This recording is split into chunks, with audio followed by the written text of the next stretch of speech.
Sarah is my best friend. We believe that people should have access to relationships with families, friends, community, and that our role is to help people have deeper and more meaningful relationships. I've known her for 10 years, so I can say, well, that is not something that she would enjoy. Friends, relatives that know someone like Marcel, if we step up, then Marcel benefits, the whole community benefits.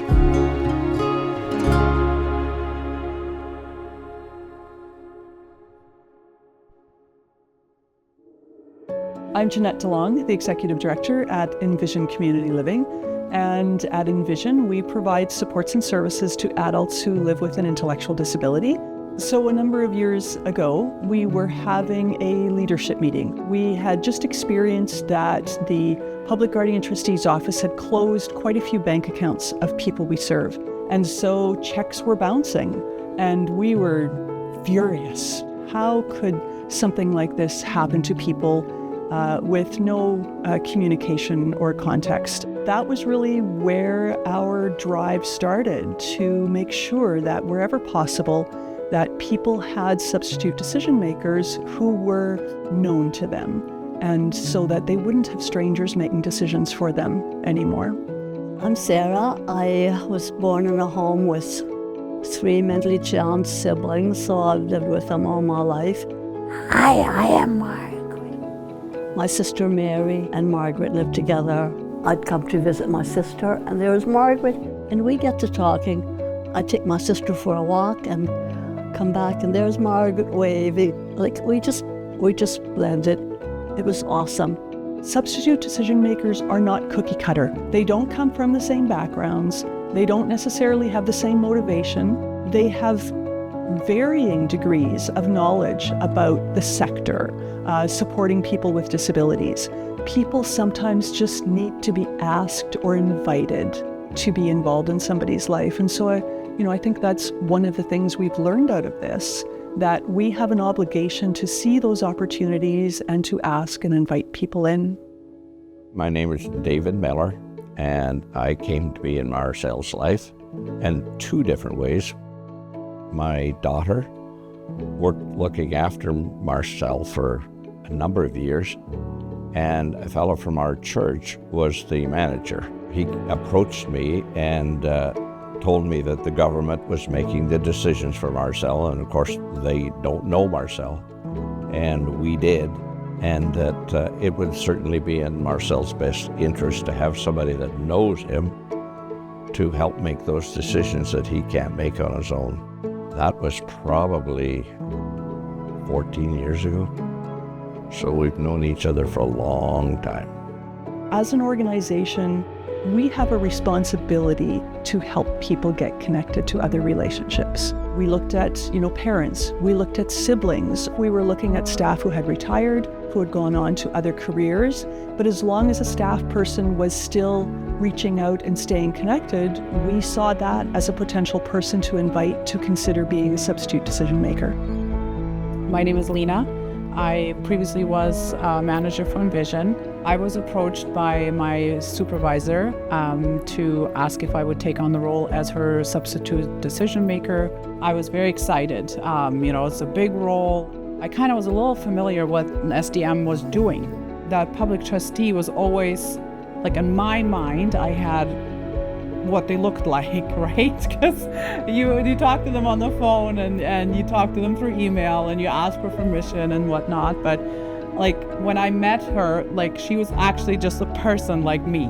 They only are in their care because no one else is stepping up. People have rights, just like you and I have. Often they're not allowed to exercise those rights.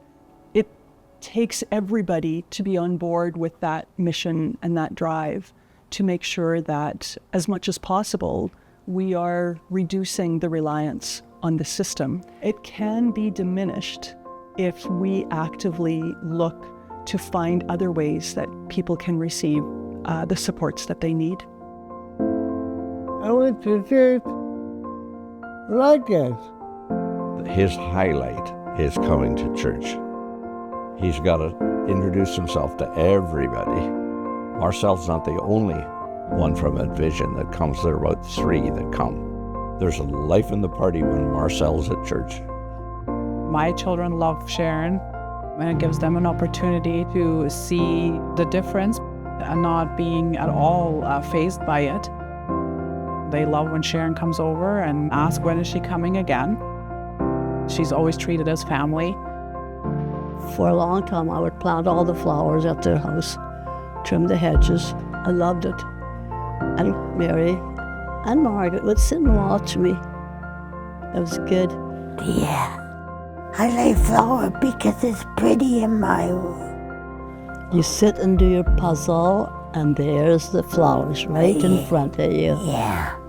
I wanted different for Sharon. I wanted someone who knows her make a decision whether she should take this medication or not, or whether she should go on this trip or not, rather than just looking at a chart and saying, yeah, well, she's got the funds, or no, she shouldn't be doing that. Those things, when someone knows Sharon, those decisions are super easy to make. Now the substitute decision maker is at the table. They know the person. They can engage in the conversation about what the person wants. They can contribute to the ideas of how supports might be improved for somebody who lives with a disability. It is a significant positive impact for the person who receives services and who needs somebody to make those decisions for them. There are still people we support who have the Public Guardian and Trustee's Office appointed as your substitute decision maker. And so it's important for us to continue to keep this as a priority.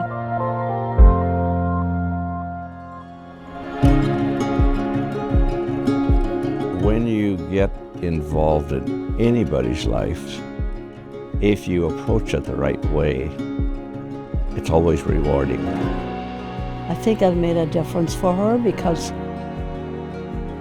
she's so ready to accept me when I come. I get a lot out of it. It might not be very visible, but I do enjoy having a fire with her at this fireside and watch her smile and know that I can, just make a little difference in Sharon's life. To give her a chance to live, to give her a chance to make decisions, to give her a chance to speak up herself. Others don't have to do that. She can do that. Sarah is my best friend, and I love Sarah.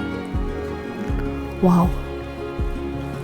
Thank you, Margaret. I'll be her friend forever. I love you. They're demons.